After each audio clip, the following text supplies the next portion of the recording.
from Michael Savage. Today's story is entitled They Came from Hell to Die.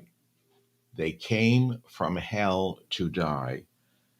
And it's a fictional piece set in Honolulu in 1968 to 1969. It's really not about politics. You're not going to hear much about current politics in this today. Last night, I did a cooking show, and people loved it. It was a very creative cooking show because I read from a novella that I had written, and it was called Earth's History as Seen Through Codfish. People loved it. Those with illiterate background or literate mind, those who know music, loved it. The lumpen proletariat who only want to hear politics didn't even understand what I was talking about, which is fine. I mean, I can't sit here and worry about it. And as I've said to you uh, before I read from today's story, I want to read something to you. I want to say something to you.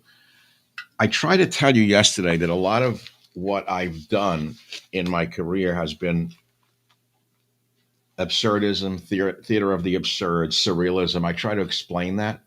Not 100% so. Sometimes I'm an utter realist. But at times I become an absurdist or a surrealist, which in this day and age is not too difficult to do, given that the political structure is so overwhelming. It's overwhelming all of us. And I was reminded of 1950s jazz greats, largely African Americans, and how they played, and how I saw them outside of Kansas City across the river from San Louis. San Louis.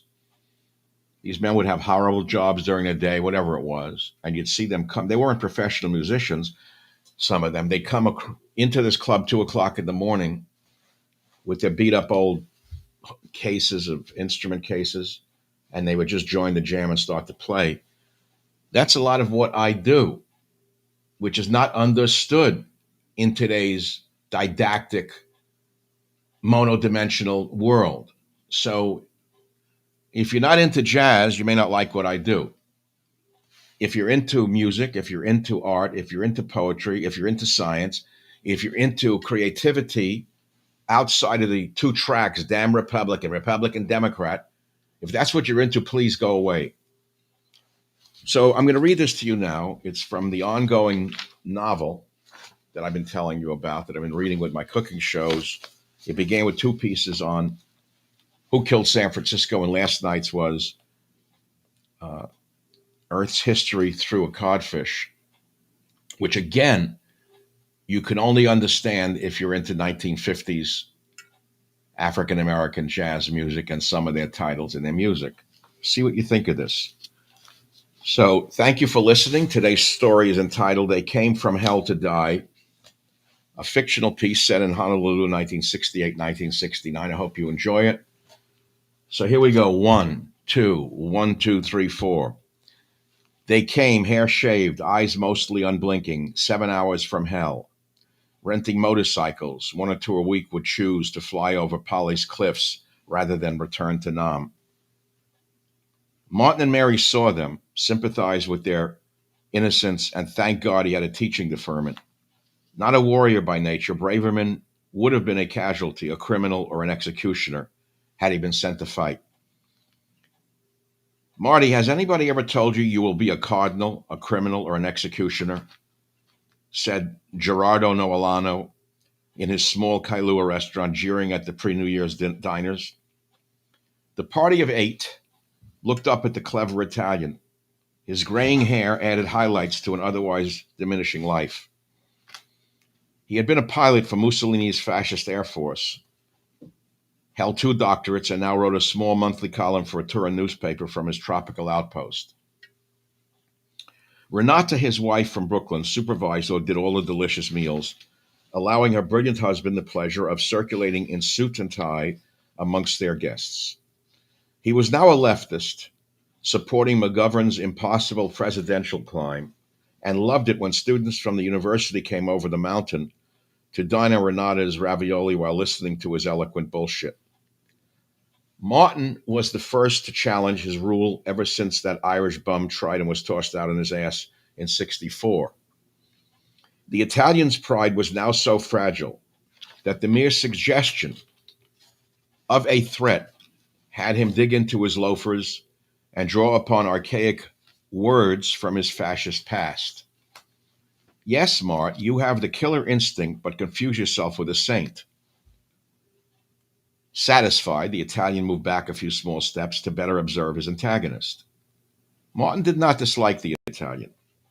He liked his jovial thrusts. In fact, began to encourage them.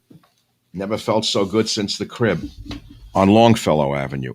His father, Jake, jabbing him with an extended index finger in the chest. Come on, Marty, wake up. You've got a lot to do. Restored to infant privilege, Martin thrived in his element. Paul, his nerdy roommate, one of five, jumped right in. That's true, Marty. You only think you're nice. In reality, you're not easy to live with. And you're easy with your health food manias,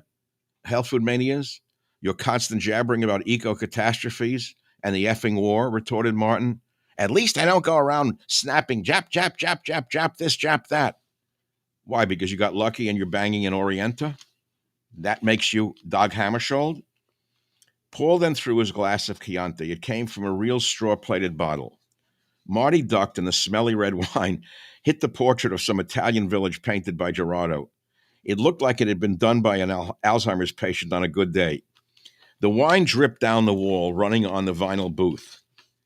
Paul and Martin had been working up their hatred for some time.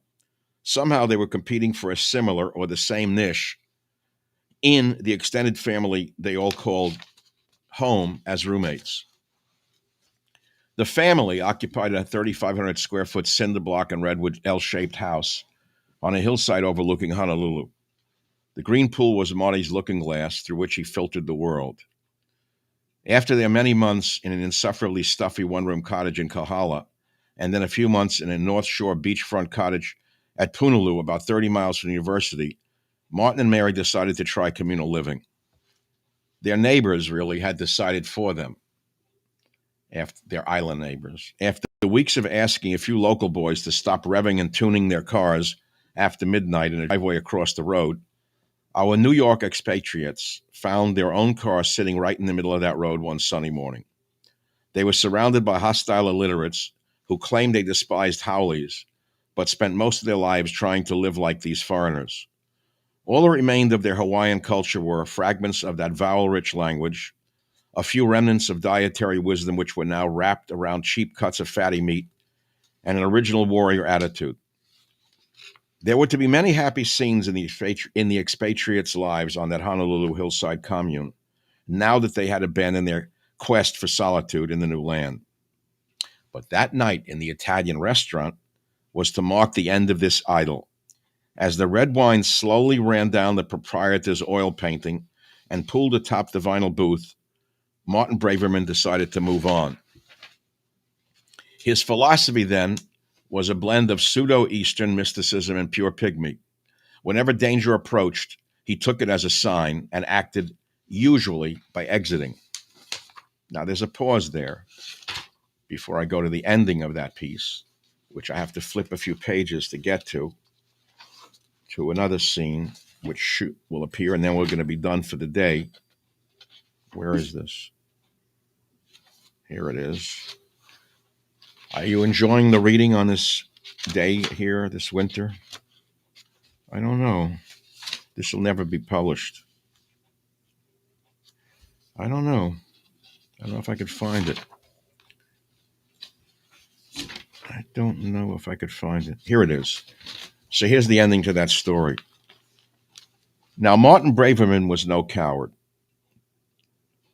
He once faced down a Portuguese who had robbed him, who had wiry muscles and a single tattoo on his forearm, common to small-take criminals everywhere. But he was no bigger than dozens of men who had tried to take advantage of Marty before.